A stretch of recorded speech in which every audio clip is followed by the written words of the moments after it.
What is good, people? It's Jagilsdorf coming back at you with another video. Today is Monday, so we are doing music today, and I just wanted to talk about a few things. First of all, this is going to be very unconventional. You know, I'm not a professional, I'm a total hack, and I just make music that sounds good to me.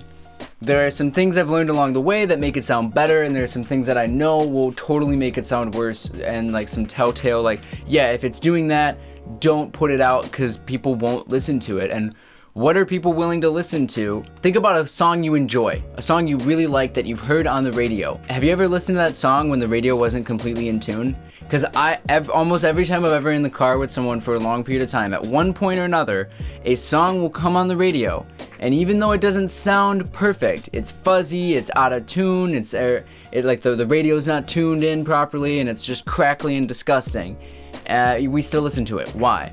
What is it about that song that makes it worth listening to even with crappy quality? Some people will listen to music, like myself, even when the alternative of silence isn't, like that's not an option. No, I would rather listen to music out of a cell phone, like an old flip phone, a Cosmos 2 cell phone speaker, okay, than no music at all. And a lot of you probably remember shoving your phone inside of like a cup or a pan or a dish or something in your kitchen just so that you can, or maybe even the cup holder in your car, just so that you can listen to the music you want to. So just remember that when you're making music, that people will typically listen to it. If it's good enough, if they like it enough, they'll listen to it no matter what it really sounds like. But at the same time, try to avoid some things that are gonna cause you problems. Speaking of problems, I actually just did this entire video.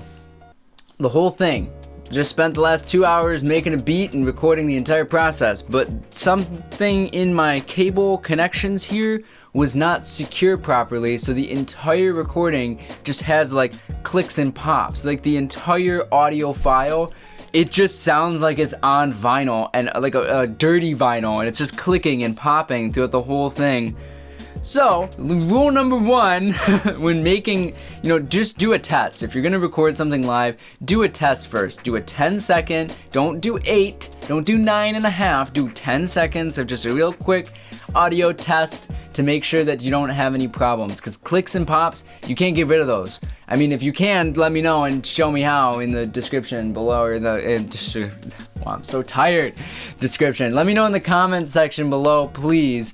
But from what I know, the only way you can get rid of clicks and pops is if you manually went in and then like ducked the audio, but that would be obvious because now instead of hearing the click or the pop, you just hear like silence in the middle of a word, and I feel like that would just sound almost worse than the click or pop. But anyway, this is going to be more or less a recap of everything that I did rather than the very in-depth tutorial, because I'm not going to go edit it. I have an hour and 11 minutes of footage, if I'm not mistaken. Yeah, I'm looking at an hour and 11 minutes and 24 seconds of clicks and pops, and I'm not going to edit that just to end up with a 40-minute video that I don't think anyone's going to watch, because not all the way through, because of all the clicks and pops. Let's just recap real quick. What's this series going to be about? Well, unconventional music making, because it's fun, and why not? Sometimes we'll sample stuff with the vinyl and the SP, and sometimes I'll talk about some of the gear I have over here and why the MPK Mini is one of the best MIDI keyboards to possibly own ever, because it's super portable and it just has so much packed into it. We'll talk about why having a launch pad is helpful, but only really like fully useful and damn near a necessity when you're using Ableton and Clips. If you use Ableton and Clips and you don't have a Launchpad Mini, like, you are missing out, my friend. But yeah, we're just gonna talk about all those things. For starters, we have some, simple things that I want to talk about. We got Logic Pro X. It's one of my favorite programs just because I used GarageBand Mobile for so long, and then I found out that once I get a Mac, you can take the GarageBand Mobile files and open them in LPX, and you can use them to the fullest extent. Like, you could recreate a whole song very easily using that system. Now, for this song in specific, I used Serato Sampler. I just got this a few days ago, and I'm still on the free trial. So, as of right now, I'm already sold on it. Like, this thing is freaking amazing. But, yeah, I mean, I just went on YouTube. I found a sample. I just searched acapella cover, and then I just started going through a bunch of stuff because, I mean, a lot of the times I really enjoy using vocal samples, and it's really hard to find a good vocal sample that you can disguise so that no one knows where you took it from. Because if someone can actually find out where you took that sample from, the owner of that can actually sue you. So I'm not even going to reveal the sample in this video at all, but I am going to show you a time lapse of literally the entire footage that I did record, but the audio is going to be on mute while I play the song itself, so that you can really see what I did, but it's just gonna play super fast. So as a recap, I used Serato Sampler in Logic, and there's just some little things that I like to do when I'm making the beat. After you get your slices, after you get all your chops, realize that that now is its own sample that you can chop again. So don't forget to re-sample. So once you have your chops, sample that again and create something new to make that mix a little bit more dynamic. So halfway through, I start doing that again. You know, another thing I do is I throw a tremolo on, and yeah, I just throw the rate at like 16, 80% depth and like a 25% smoothing, and then you just put that symmetry at like 50%, so that, or I mean, you put the phase at 0% so that it's not going back and forth in your left and right. It's staying in a mono field and just panning the volume essentially. You know, just little things. I always make sure that I do an automation at the very beginning and the end of the entire project file for the volume out on the stereo track. I make it negative infinity, and then it jumps up to 0 in like the first like 0.0001 second. This avoids clicks and pops. You know, I sampled some drums, and then I used an additional drum kit which has like a really thumpy kick, and then I have like my really grimy kick, so the thump kick just kind of adds emphasis to certain points in the song, which if you really listen to, you can point that out and you can hear it. Added in a grand piano just for some, you know, fullness to the beat itself, and then I just threw in like a shaker for the parts where I really wanted to add some bounce to the song.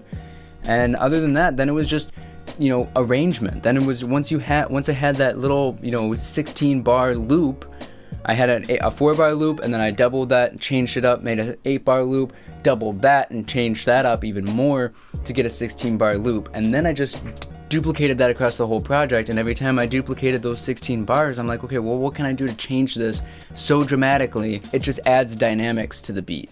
So without further ado, check out this montage.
Thanks for watching. Peace.